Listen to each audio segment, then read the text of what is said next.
I promised her I'd never let her cry, but on the day she needed me most, I walked away leaving her broken in front of everyone. And I need to get this out before I lose my mind completely. My hands are shaking as I type this. 3 days ago I destroyed the only person who ever truly loved me, and I did it in the most cowardly way possible. Her name was Sarah. We'd been together for 4 years, engaged for 8 months. She had this laugh that could make me forget every bad thing that ever happened to me. When she smiled, her whole face lit like Christmas morning. I used to tell her she was my person, my forever. I promised her on our second date, after she told me about her ex who made her cry herself to sleep for months, that I would never ever be the reason for her tears. I lied, it started innocently enough. That's what I keep telling anyway. Jessica from my office. New hire fresh out of college, all bright eyes and compliments about my presentations. She'd stay late, ask for help with projects, laugh at my jokes a little too long. I should have seen it coming, I should have shut it down. Instead I fed off it. Sarah was going through a rough patch. Her mom had been diagnosed with early onset Alzheimer's 6 months ago, and she was drowning in medical appointments, family meetings, and the slow, horrible process of watching someone forget piece by piece. She'd come home exhausted, sometimes crying, always apologizing for not in fun anymore. I told her I understood, I held her when she needed it. But inside I was getting restless. Frustrated, I missed the old Sarah, the one who wanted to go out, who initiated things, who didn't fall asleep on my shoulder during movies because she was emotionally drained. Jessica never had baggage. Jessica thought I was funny and smart and successful. Jessica made me feel like the version of I used to be before it got complicated. The first time Jessica and I grabbed drinks as colleagues, I told it was networking. The second time I told Sarah was too busy to notice anyway. The third time I stopped making excuses and just went. We never did anything physical at first. Just talked. About work, about dreams. She'd touch my arm when she laughed. I'd find reasons to text her. Nothing Sarah couldn't see if she looked through my phone, but something I knew I wouldn't want her to see. The emotional affair lasted 3 months before it became physical. I won't go into details because frankly, they don't matter and they make me sick to think about now. What matters is that for 3 months, I gave another woman the attention, affection, and emotional intimacy that belonged to Sarah. What matters is that I became the exact kind of person Sarah's ex was, the kind I'd promised to protect her from. Last Friday was Sarah's birthday. She'd planned a small dinner party at our apartment, just close friends and family. She'd been looking forward to it for weeks, said it would be good to have something happy to focus on. She spent the whole day cooking, decorating, making sure everything was perfect. I was supposed to help. Instead I was at Jessica's apartment. I told Sarah I had a work emergency. A client crisis that needed immediate attention. She looked disappointed but my cheek and said she understood. That she was proud of how dedicated I was to my career. The guilt should have stopped me. It should have sent me straight home to help the woman I claimed to love set for her own birthday party. Instead I turned off my phone and spent 4 hours with Jessica. I got home 20 minutes before the guests arrived. Sarah was in our bedroom sitting on the edge of the bed in her party dress crying. Not the pretty kind of crying from movies. The soul deep sobbing that comes from complete emotional exhaustion. The cake fell, she said when she saw me. I spent 3 hours on that cake, and when I went to take it out of the pan, it just fell apart. Everything's ruined. It wasn't about the cake, we both knew that. It was about doing everything alone while her partner was somewhere else. It was about her mom forgetting her name that morning during their phone call. It was about trying to hold it together for everyone else while falling apart inside. This was my moment. This was when I should have dropped everything, held her, told her the cake didn't matter, that I was sorry for leaving her to handle everything alone. This was when I should have been the partner I'd promised to be. Instead I looked at my watch and said, they'll be here soon, can fix makeup. Look kind of ref. The words came out before I could stop them, cold, dismissive, cruel. Like she was an inconvenience instead of the person I was supposed to love most in the world. She stared at me like I'd slapped her. Then she stood, walked to the bathroom, and closed the door. I heard the water running. When she came out 10 minutes later, her face was composed, her smile in place, ready to pretend everything was fine for our guests. The party was. Watching her laugh and chat and thank people for coming while I knew I'd just delivered another crushing to someone already drowning. Jessica texted me twice during dinner. I deleted the messages without reading them, but the damage was done. I was physically present but emotionally checked out and Sarah noticed. After everyone left and we were cleaning, she asked quietly, are we okay? Seemed distant lately. I could have told her the truth then. I could have confessed everything, thrown on her mercy, begged for forgiveness. We might have been able to work through it. She loved me enough to try. Instead I said I was fine, just stressed about work. Another lie on top of all the others. That night she curled against me in bed and whispered, I'm sorry I was such a mess today. I know we're dealing with a lot at work, and the last thing need is me falling apart over a cake. She was apologizing to me, for having human emotions, for needing support during the hardest period of her, for not being perfect while her world was crumbling. I lay there listening to her breathe and realized I didn't recognize anymore. I'd become someone who could watch the person they claimed to love break down and feel annoyed instead of protective. Someone who could lie so easily that the truth felt foreign. But I still didn't stop. Couldn't stop. Didn't want to stop. The M came 3 days later. Sarah's mom had a particularly bad episode that Tuesday. She didn't recognize Sarah at all, kept asking who the stranger in her room was. Sarah called me at work, crying, asking if I could meet her at the care facility. She needed me, needed someone who loved her to hold her while she processed watching her mother disappear. I was in Jessica's office when the call came in. We were planning to leave early, grab dinner, maybe go back to her place. I saw Sarah's name on my phone and felt irritated. Like her grief was interrupting my fun. I sent the call again 5 minutes later. Then again. Then she texted, please, I really need right now. Jessica was watching me, this little smile on her face, like my phone ringing was amusing. Like Sarah's pain was just background noise in our romance. I turned my phone off. I didn't get her messages until hours later when I was driving home from Jessica's place, already crafting another lie about working late. 17 missed calls, 12 voicemails, texts that started desperate and ended heartbroken. The last text, sent at 11:47 p.m. just said, I sat in the parking lot for 3 hours waiting for. I guess I know where I stand now. When I got home, she was asleep on the couch, still in her work clothes, her face puffy from crying. There was a container of takeout Chinese food on the coffee table, barely touched. She'd brought me dinner and waited. I wanted to wake her, apologize, make another story about my phone dying or a meeting running late. Instead, I went to bed and left her on the couch. The next morning she didn't mention it. Didn't ask where I'd been or why I hadn't answered. She made coffee, my forehead like always, and went to work. But something in her eyes had changed. A light had gone out. I should have seen it as a warning. Should have realized that even the most patient, loving person has limits. I should have known that Sarah had reached hers. But I was too caught in my double to notice that I was about to lose everything that actually mattered. The reckoning was coming, and it would be worse than anything I could have imagined. I thought I knew what rock bottom looked like. I was wrong. If read my first post, no, I'd been living a double for months. Cheating on Sarah emotionally and physically while she was dealing with her mother's Alzheimer's. Missing her birthday party to be with Jessica. Ignoring her desperate calls when she needed me most at the care facility. What I didn't mention was that Sarah had been planning something special for us. Something that would have changed everything, if I hadn't already destroyed it all. She'd been acting different that week after the care facility incident. Quieter, but not in her usual sad way. More like she was carrying a secret. She kept touching her purse, checking her phone, smiling to herself in moments when she thought I wasn't looking. I was too wrapped in my own guilt and my thing with Jessica to pay attention. If I had, maybe I would have noticed she was nervous. Excited nervous, not anxious nervous. Maybe I would have seen her hiding something in her jewelry box, or noticed she'd been talking to my sister more than usual. Maybe I would have realized she was planning to propose to me. Yeah, read that right. While I was sneaking around with Jessica, Sarah was planning to ask me to marry her properly. Not just the engagement we'd fallen into after 4 years of dating, but a real proposal. Something romantic and meaningful and everything I didn't deserve. I found this out in the worst possible way. It was Thursday evening. I told Sarah I was working late again, but really I was with Jessica at some bar downtown, pretending to be single, pretending my biggest worry was whether to order the salmon or the steak. Jessica was talking about some weekend getaway she wanted us to take. Vegas or Miami, somewhere we could really be ourselves, without worrying about running into people we knew. She had this fantasy that I was going to leave Sarah. That we were building towards something real instead of just me being a selfish coward who wanted everything without consequences. I was nodding along, letting her plan our future when my phone rang. Sarah's name lit the screen and for once I didn't ignore it. Jessica was in the bathroom and something about the timing felt important. Hey, I answered, trying to sound tired and professional, like I was stepping away from a conference room instead of a date. Are actually at work. Sarah's voice was strange, flat. Course I'm at work. Where else would I be? Long pause. In the background I could hear traffic. She was outside somewhere. I'm standing in office parking lot, she said. Cars in here? The security guard says left at 3 p.m. My turn to ice water. Sarah, I can explain. I'm sure can. Her voice cracked just slightly. Gotten really good at explaining things lately. I looked around the bar in panic. Jessica was walking back from the bathroom, all smiles and swaying hips. Sarah was in my office parking lot. Two different worlds that were about to collide and destroy everything. I had to meet a client. I said desperately. I'll be home soon, okay? Which client? I scrambled for a name, any name. The Henderson account. Crisis meeting. Another pause. When Sarah spoke again her voice was eerily calm. The Henderson account was closed 6 months ago. I know because I helped celebrate getting rid of them. Remember? We went to that little Italian place and said we're finally free of their constant demands. Caught. Completely, utterly caught. I started to say something, anything, but she'd already hung. Jessica slid back in her seat all giggly and flushed. Who was that? Nobody, I said, but I was already standing, throwing money on the table. I have to go. Family emergency. Wait, what? We haven't even ordered dessert. But I was already home was the longest 20 minutes of my. I kept trying to call Sarah back, but she wasn't answering. I rehearsed apologies, excuses, confessions. None of them sounded believable even to me. When I pulled into our driveway, every light in the house was on. Sarah's car was there and so was my sister Rachel's. That was bad news. Rachel had never liked me much, always said I didn't deserve Sarah. If Sarah had called in reinforcements, this was going to be worse than I thought. I sat in my car for 5 minutes, gathering courage I didn't have. Through the living room window I could see Sarah pacing, Rachel sitting on our couch. They were talking but I couldn't hear what they were saying. Finally I went in. The first thing I noticed was the ring box on the coffee table. Small, black velvet, sitting open with the most beautiful ring I'd ever seen inside. Vintage looking, with tiny diamonds surrounding a center stone that caught the light like stars. The second thing I noticed was Sarah's face. She'd been crying but now she just looked hollow, empty. Hione. I said stupidly. What's all this? Rachel stood. We're kidding me, right? Walk in here and act like nothing happened. Rachel, please. Sarah said quietly. Let me handle this. She picked the ring box and held it in her palm, staring down at it like it was something she'd never seen before. I bought this 3 weeks ago, she said. I've been carrying it around ever since, waiting for the right moment. I thought maybe after we got through this rough patch with Mom, when things calmed down a little, I'd surprise. Really surprise this time, instead of just sliding into being engaged like we did before. My throat felt like sandpaper. Sarah. I had it all planned out. This weekend I was going to take to that spot where we had our first real date.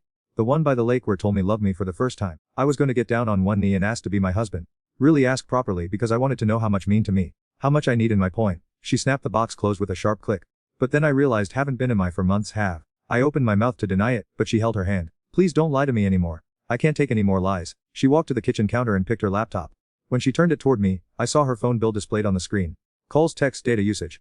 All of it highlighted in yellow. I'm not, she said. I know think I am because I believed stories for so long but I'm not. I started paying attention after Tuesday night, when left me crying in that parking lot. Really paying attention, she clicked through screens, phone records, credit card statements, a timeline of lies I'd told were invisible. Jessica Martinez right from office. I've been texting her 47 times a day for 3 months. Took her to Romano's, that's our place, the restaurant where first told me loved me. Bought her jewelry at the same store where bought my engagement ring. I've been to her apartment 23 times in the past 6 weeks. Each fact hit like a physical. She'd done her homework. Built a case against me with the thoroughness of someone who desperately wanted to be wrong but knew she was right. How long? She asked simply. I couldn't speak, couldn't even look at her. How long have been cheating on me? Sarah, it's not what think show Belange. She screamed at this time. I'd never heard Sarah scream at anyone before, ever. She was the gentlest person I knew, and I'd pushed her past every limit.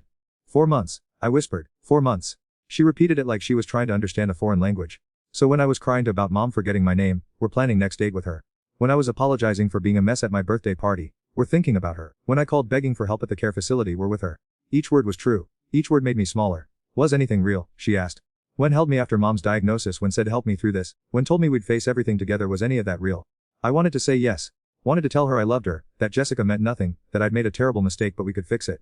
But looking at her face, at the complete devastation I'd caused, I knew it was too late for pretty words. I don't know. I said honestly. I think I convinced it was real while I was doing it. But if it was real, I wouldn't have done this to Doe. She nodded slowly, like that was the answer she'd expected but hoped she wouldn't get. Mom called me this afternoon, she said. First time in 3 weeks that she remembered who I was. She was having a good day, really alert, really present. She asked when we were getting married, said she wanted to walk me down the aisle before she forgets how much she loves me. My chest felt like it was caving in.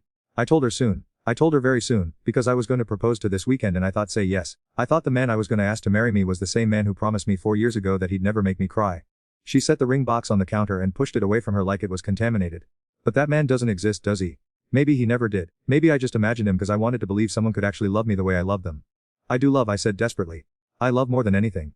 This thing with Jessica, it doesn't mean anything. Stop. Sarah's voice was steady now, eerily calm. Just stop. If loved me, wouldn't have done this. If loved me, would have talked to me when we're feeling disconnected instead of finding someone else. If loved me, wouldn't have let me plan a proposal while we're building a relationship with another woman. She was right. About everything. I want to pack a bag and leave tonight, she said. Stay at Rachel's, stay at a hotel, stay wherever want, but don't stay here. Sarah, please. Let's talk about this. Let me fix this. She laughed, but it was the saddest sound I'd ever heard. How to fix this? How to fix 4 months of lies? How to fix me sitting alone at the care facility while we're with her? How to fix me planning our future while we're planning escape? I didn't have an answer because there wasn't one. I'll pack things tomorrow and leave them on the porch. She continued. Don't call me. Don't text me. Don't show it my work. I can't look at right now without seeing every lie told me. What about us? What about 4 years together? She picked the ring box one more time, opened it, looked at the ring that was supposed to symbolize our future. There is no us, she said quietly. There hasn't been an us for months. I was just too blind to see it. She walked to the door and held it open. Get out. I looked at Rachel, hoping for some support, some intervention. She shook her head in disgust. Heard her. Get out. I grabbed my keys, my wallet, a change of clothes from the bedroom. The whole time Sarah stood by the door like a statue, not looking at me, not speaking. As I walked past her, I tried one more time. Sarah, I'm sorry. I'm so sorry. She finally looked at me then, and what I saw in her eyes wasn't anger it was complete emptiness, like I'd killed something inside her that could never be brought back to. I know her, she said. But sorry doesn't fix this. Sorry doesn't give me back 4 months of my. Sorry doesn't make mom's good days come back so she can meet the man I was actually going to marry instead of the stranger who broke my heart. The door closed behind me with a soft click. I sat in my car in our driveway for an hour, hoping she'd come out, hoping we could talk more, hoping for anything other than the finality of that closed door. She never came out. The lights in the house went off one by one until the whole place was dark, and I realized that the I'd built with Sarah, our home, our plans, our future was over. I'd thrown it all away for someone who didn't even know the real me. And the worst part, I still had to tell Jessica that the fun was over. That the fantasy we'd been living was about to crash into the reality of what I'd actually done. That conversation was going to be brutal too. But first, I had to find somewhere to sleep that wasn't the bed I'd shared with the woman whose heart I'd just shattered beyond repair. 3 weeks have passed since Sarah me out. 3 weeks since I lost everything that mattered. I thought the worst part was over after that night, after seeing the devastation in her eyes and the ring box she'd never get to use. I was so wrong. The worst part is living with the aftermath. Living with what I did to everyone around me, not just Sarah. Living with the person I became and the person I can never go back to being. But let me start with Jessica because that conversation happened the very next morning, and it should have been a warning about what kind of person I'd really been living a double with. I called her from the motel room I'd checked into. I hadn't slept at all, just stared at the ceiling replaying every moment from the night before, trying to figure out where everything went wrong. As if I didn't know exactly where it went wrong. The first time I chose to lie to Sarah instead of being honest about feeling disconnected. Hey stranger. Jessica answered on the second ring, all flirty and warm. Disappeared last night. Everything okay? No, I said. Everything's not okay. Sarah found out about us. Long pause. Found out what exactly? The question hit me like a. What did she mean? What exactly? We'd been having an affair for 4 months. We'd said we cared about each other. I'd risked everything to be with her. About us, I repeated. About our relationship. Jessica laughed and it was a sound I'd never heard from her before. Cold. Almost cruel. What relationship? We had fun together. I felt understood that. I felt like I was falling through the floor. We were planning a trip to Vegas. Said wanted us to be able to really be ourselves together. I said a lot of things.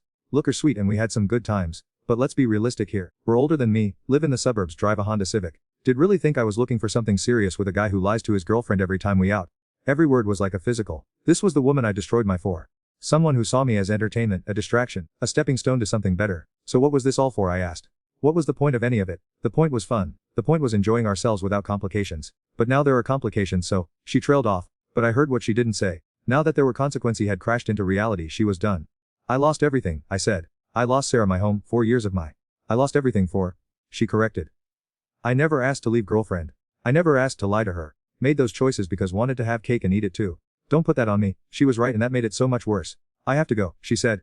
I've got a date tonight and I need to get ready. A date? She already had a date. While I was sitting in a motel room surrounded by the wreckage of my entire, she was moving on to the next guy like I'd never existed. The line went dead. My phone against the wall so hard it shattered. Then I sat on that lumpy motel bed and cried like I hadn't cried since I was a kid. Not just for Sarah, but for how completely I'd been. How I traded something real and precious for something that was never real at all. That was just the beginning. Word spreads fast in our circle. By Monday everyone knew. Sarah hadn't told them the details but she didn't need to. She'd simply said we were no longer together, that I'd moved out, and that she didn't want to discuss it. But people aren't. When a 4-year relationship ends suddenly and the guy disappears overnight, people figure it out. My best friend Mark confronted me at work Tuesday morning, cornered me in the break room with his arms crossed and disgust written all over his face. Tell me it's not true, he said. I couldn't. I just stared at my coffee like it held the answers to. Jesus Christ, man, Sarah cheated on Sarah. The woman who's been nothing but good to for 4 years, while her mom is dying. Her mom isn't dying, I said weakly. It's Alzheimer's. Same difference and know it. She's losing her mother piece by piece, and instead of being there for her, we're screwing around with some girl from work. He shook his head like he was looking at a stranger. I thought I knew. I thought we're one of the good ones. I am, I started to say but he me off. No or not. Good guys don't do what did. Good guys don't abandon the people they claim to love when things get hard. He walked away without another word. We'd been friends for 8 years, been each other's best man at our respective weddings and engagements. That was the last real conversation we ever had. Sarah's friends were worse. They didn't confront me directly, but the looks I got when I ran into them around town were devastating. These were people who'd welcomed me into their group, who'd included me in birthday parties and holidays and game nights.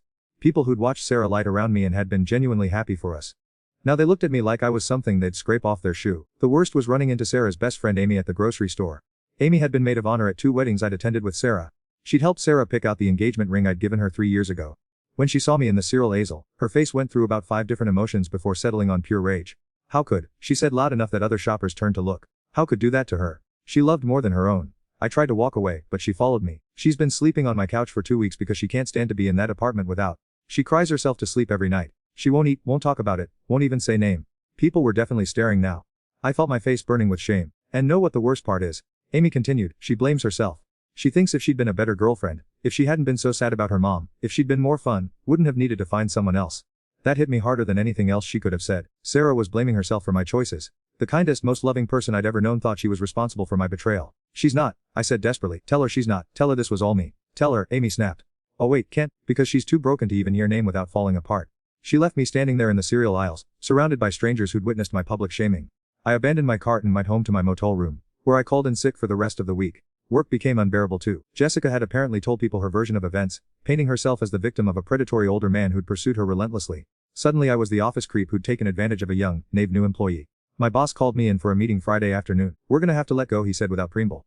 This situation has created a hostile work environment. HR is concerned about liability issues. She's lying, I said. She pursued me as much as I pursued her. Maybe so, but she's 23 and her 31 were in a relationship, had all the power in that dynamic and abused it. He wasn't wrong, but it still felt like another kick when I was already down. Clean out desk today. We'll give 2 weeks severance, but that's it. So now I was unemployed too. Single, homeless, friendless, and unemployed. All for an affair with someone who'd already forgotten I existed.